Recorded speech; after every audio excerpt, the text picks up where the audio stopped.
आ गया भैया, यस की टॉक्सिक का टीज़र भी आ गया। मतलब अब ये फ़िल्म नहीं टल रही है। जो थोड़ी बहुत उम्मीद थी कि अब तक कोई टीज़र नहीं गिराए हैं, कोई मटेरियल नहीं गिराए हैं, तो टलने का एक स्कोप है। पर वो तो तभी क्लियर हो गया था जब मैंने आपको यस का वो बयान बताया था, जिसमें उन्होंने कहा था कि हमने बहुत पहले अनाउंस कर दी थी और धुरंधर के मेकर्स को हमसे एक बार बात करनी चाहिए थी। और बहुत खफा लगे अपने इंटरव्यू में वो।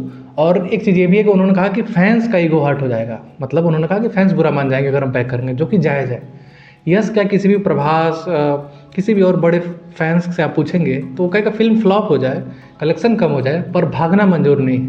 ईगो मसाज बहुत बड़ी चीज़ हो गई है, बिजनेस से बड़ी चीज़ है। ब्रांडिंग की बात है ना, एक KGF 2 के बाद एक इतना बड़ा स्टार आ रहा है, तो वो अपनी डेट क्यों खिसकाए। और जब उसने अनाउंस किया था तब उसे अंदाज़ा नहीं था कि धुरंधर इतनी बड़ी क्रांति बन जाएगी। अगर धुरंधर आने भी वाली होती, उसे पता भी होता यस को, तो उन्होंने सोचा होगा धुरंधर एक ठीक ठाक हिट हो सकती है स्पाई जॉनर में। 200-250 करोड़ कलेक्शन कमाने वाली एक ठीक ठाक हिट फिल्म नहीं आती है, उसका पार्ट 2 तो इतना बड़ा इशू नहीं होगा। धुरंधर तो वैसे ही हट जाएगी, टॉक्सिक तो बहुत बड़ी फिल्म है। लेकिन धुरंधर फट गई, इतनी भयानक फटी कि वो फिल्म ही नहीं रही, क्रांति बन गई, पॉलिटिकल डिबेट बन गई। तो उसका पार्ट 2 कोई इवेंट हो गया है बाहुबली 2 लेवल का। लेकिन टॉक्सिक का टीजर देख के लग रहा है कि टक्कर होगा। टक्कर इसलिए होगा क्योंकि टॉक्सिक कुछ बहुत नया नहीं कर रही है। हालांकि वो दावा कर रहे हैं, तो हम ट्रेलर का इंतजार करेंगे। लेकिन अभी तक तो यही लग रहा है कि रॉकी भाई एक अमीर दुनिया में चले जाएं और थोड़ी स्टाइलाइज हो जाएं, थोड़ा सा BGM उजम डिफरेंट हो जाए और थोड़ा सा कलर बहुत ब्यूटीफुल हो जाए, स्क्रीन का सिनेमाटोग्राफी बहुत ही खूबसूरत है, तो वो राया बन जाएंगे अपने टॉक्सिक के। लेकिन अभी मुझे देखना होगा कि जो वायलेंस इसमें डाला है, कहीं वो ऐसे तो नहीं कि एनिमल के बाद हर दूसरी फिल्म में लोग ज़बरदस्ती का वायलेंस डालते रहें।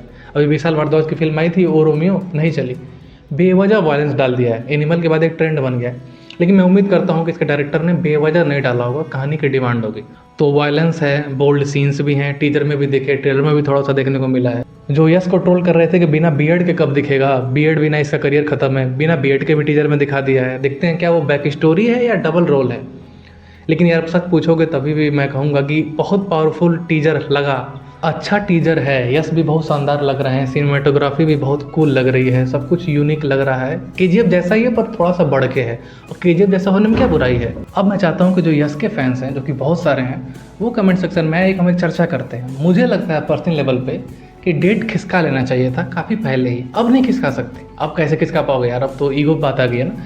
लेकिन पहले ही खिसका लेना चाहिए था। भले धुरंधर के मेकर्स ने आपको नहीं बताया, मैं पहले भी कह रहा हूँ, कोई एक दूसरे को नहीं बताएगा। अब साल में 2 फिल्में सेम डेट को आया करेंगी। 20-25 फिल्में आती हैं साल में पैन इंडिया आजकल, पहले का ज़माना नहीं है। तो कोई किसी को क्यों बताएगा। इतनी इंडस्ट्री से आ रही है, हिंदी वाला तमिल को तमिल वाला, तेलुगु को तेलुगु वाला, और सारी फिल्में पैन इंडिया दावा कर रही हैं। तो थिएटर बढ़ाने पड़ेंगे एक दूसरे से लड़ने के बजाय। अब सेम डेट को देखना है, इस साल कितनी फिल्में आ रही हैं, अगली साल तो और ज़्यादा आएंगी, कहीं खाली नहीं है, कहाँ जाओगे। लेकिन इस बार टाल सकते थे यस, क्योंकि धुरंधर ज़्यादा फट गई, बहुत ही ज़्यादा फट गई भाई। धुरंधर का क्रेज, उसको टीजर ट्रेलर की ज़रूरत नहीं पड़ रही है। और वो पार्ट 2 है ना, दिक्कत ये है। ये KGF 3 होती तो मुकाबला कांटे का होता, लेकिन ये KGF 3 नहीं है, ये टॉक्सिक है। उसी के जैसा माहौल है, दाढ़ी वाले यस हैं, पर एक नई फिल्म है। तो आपको क्या लगता है कि सेम डेट को आना सही डिसीजन है? और क्या लगता है कि कहीं टॉक्सिक हरा तो नहीं देगी जो हम हल्के में ले रहे हैं? मैं तो ले रहा हूँ हल्के में, क्योंकि टॉक्सिक बहुत बड़ी हिट होती है अगर धुरंधर के अलावा आती तो। लेकिन मुझे अभी भी डाउट है कि इसका कंटेंट उसके सामने टिक पाए, क्योंकि वायलेंस के दम पे आप इसको कैसे बेचोगे जब सामने वाली फिल्म दुगना वायलेंस कर रही है। धुरंधर में कम वायलेंस है। दोनों फिल्में अलग अलग जॉनर की भी नहीं है ना, दिक्कत है। हाँ, एक मास मसाला है, एक रॉ है, रियल है, ब्रूटल है, लेकिन जॉनर सेम है। गैंगस्टर, क्राइम और एक स्पाई। इसमें स्पाई नहीं है, पर एक जो हमारा लीड हीरो है वो गैंगस्टर की दुनिया में फंसा हुआ है और सबको निपटा रहा है। तो ये बेसिक कॉन्सेप्ट तो हर एक्शन फिल्म में सेम होता है। तो इसमें धुरंधर बेटर ऑफर कर रही है अब तक। अब यस की टॉक्सिक में कुछ कहानी ट्विस्टेड निकल जाए, कोई थ्रिल निकल जाए, कोई सस्पेंस निकल जाए, कोई ट्विस्ट आ जाए डबल रोल का, या कुछ भी स्क्रीन प्ले इतना दमदार हो कि हमें बांध ले। वरना सिर्फ मास मसाला के दम पे धुरंधर 2 से टक्कर लेना संभव नहीं है। फिर भी इस बात को हम नकार नहीं सकते कि यस बहुत बड़े सुपरस्टार हैं और इस फिल्म का क्रेज ज़बरदस्त है। धुरंधर 2 के सामने अगर इसकी बात हो रही है तो कुछ तो स्टार पावर उनकी होगी बहुत बड़ी है।